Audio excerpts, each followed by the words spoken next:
Nosso estudo de hoje, lição 23 do livro Estude Viva, tem por título Em torno da obsessão. O êxito do pensamento positivo depende do trabalho positivo. O projeto de edifício importante reunirá planos magníficos, auridos nas mais avançadas práticas da civilização. No entanto, para que se concretize, reclama o emprego do material adequado a fim de que a obra não se transfigure em joguete de forças destrutivas. Numa construção de cimento armado, ninguém se lembrará de colocar varas de madeira em lugar de estrutura de ferro, e nem de substituir pedra britada por taipa de mão. Para que o trabalho se defina dentro das linhas determinadas, as substâncias devem estar nas condições certas e nas posições justas. Idênticos princípios regem o plano da alma. Se aspiramos ao erguimento de realizações que nos respondam ao elevado gabarito dos ideais, é forçoso selecionar os ingredientes que nos constituem a vida íntima, cultivando o bem nas menores manifestações.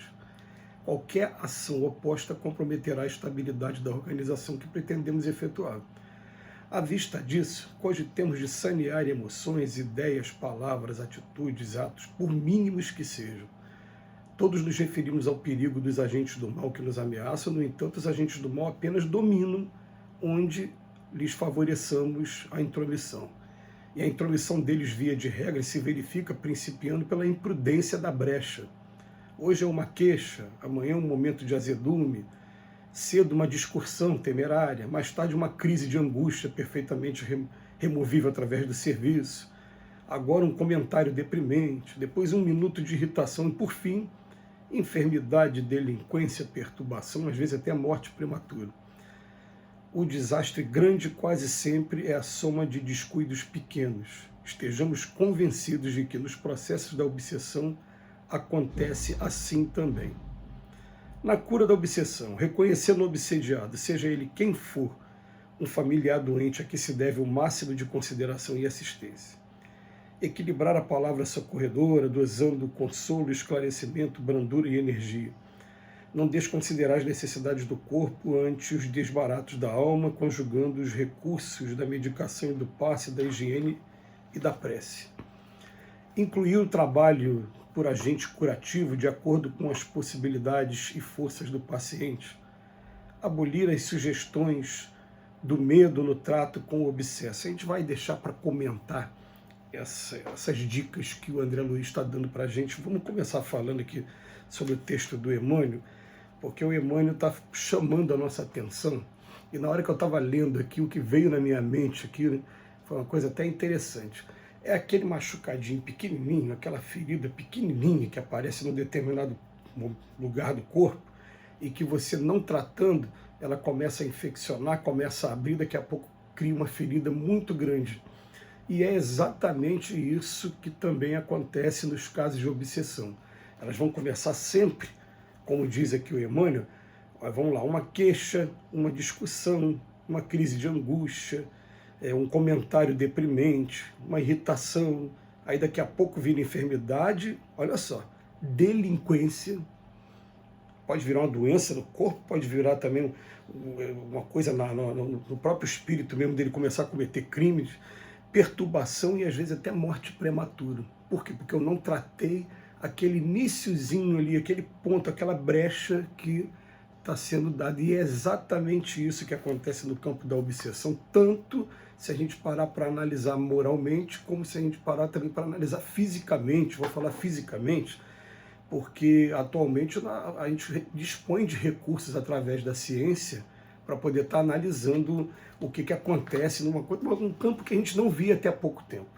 O que a gente vai descobrir no estudo da obsessão? Que normalmente os espíritos vão nos envolvendo com um fluido, a gente chama de fluido, né? Porque a gente não tem uma palavra melhor, porque foi a palavra utilizada por Kardec, pelos codificadores, até mesmo eu falo codificadores, a Kardec, Leon Denis, Ernesto Bozano, e até chegar no André Luiz aqui também, junto com o Chico Xavier e com o Emmanuel, tá? Por que fala de fluido? A gente não vê. Eu vejo a neblina de manhã, eu vejo a fumaça, mas esse fluido eu não vejo. Mas tem uma coisa ali envolvendo aquela pessoa, e os espíritos falam para a gente, olha, quer tratar a desobsessão, quer ajudar aquela pessoa? É claro que a maior ajuda, quem vai se dar vai ser ela mesma. Então você vai ter que fortalecê-la moralmente para que ela tome a iniciativa para mudar o comportamento nela que está abrindo brecha para que os espíritos aproveitem. Tudo bem.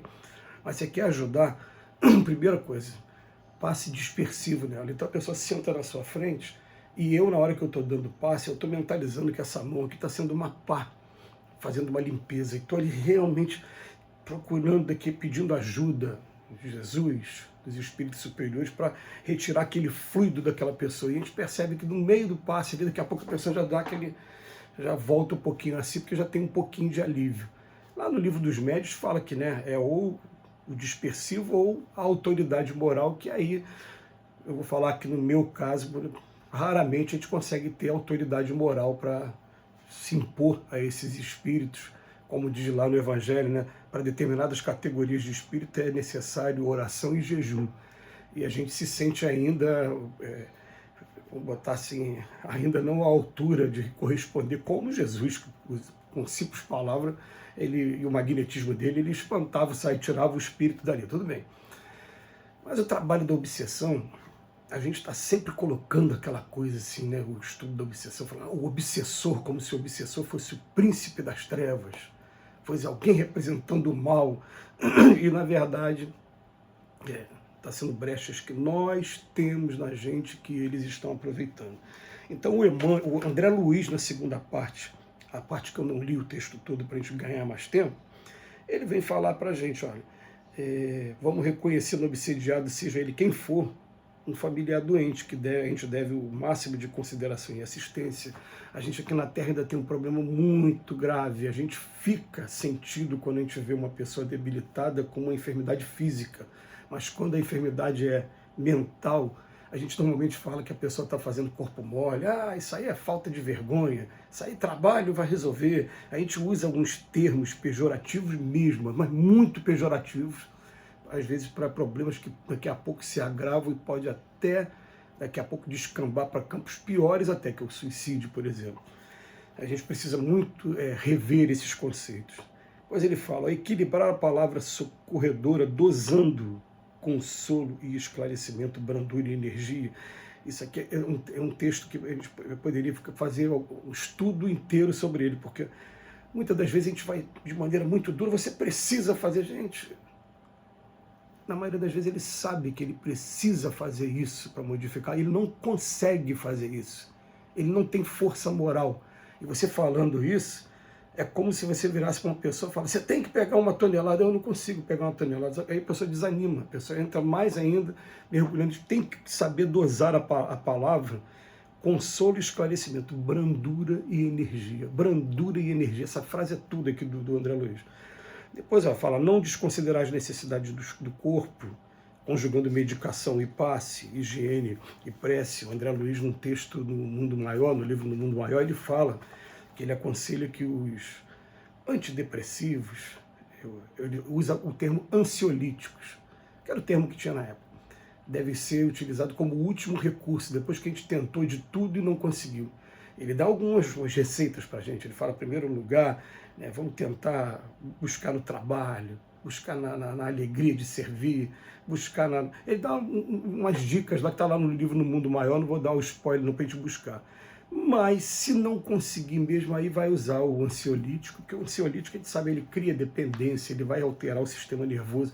Algumas vezes ele é necessário sim, algumas vezes ele vai ser necessário sim, mas a gente tem que tomar cuidado, né, com o exagero desses remédios. Então, incluir o trabalho por agente curativo. Abolir as sugestões do medo no trato com o obsesso. Eu não tenho que ter medo dele para a pessoa, porque a pessoa está obsediada. Tratar os espíritos perturbados também, para, porventura, se comunique no ambiente do enfermo. E não a conta de verdugos, mas sim, são pessoas que são credores. Você vai conversar com a pessoa que está fazendo isso, o espírito está fazendo isso, ele foi magoado mesmo. Ele não é esse filho das trevas que está aqui brincando. Não, ele é um espírito, você vai ver o histórico, o obsessor de verdade, ele foi realmente ferido nas suas mais íntimas convicções e sentimentos. Impedir comentários em torno de conversação desequilibrada, policiar modos e frases, olha só que coisa legal. Evitar suscetibilidades, compreender ao invés de se emocionar, abster-se de tabus e rituais. O Emmanuel passa aqui uma sequência para quem quer fazer um estudo profundo de profilaxia para a obsessão. A gente deixa aqui para que cada um possa refletir e fazer o estudo. Que Jesus nos abençoe hoje e sempre.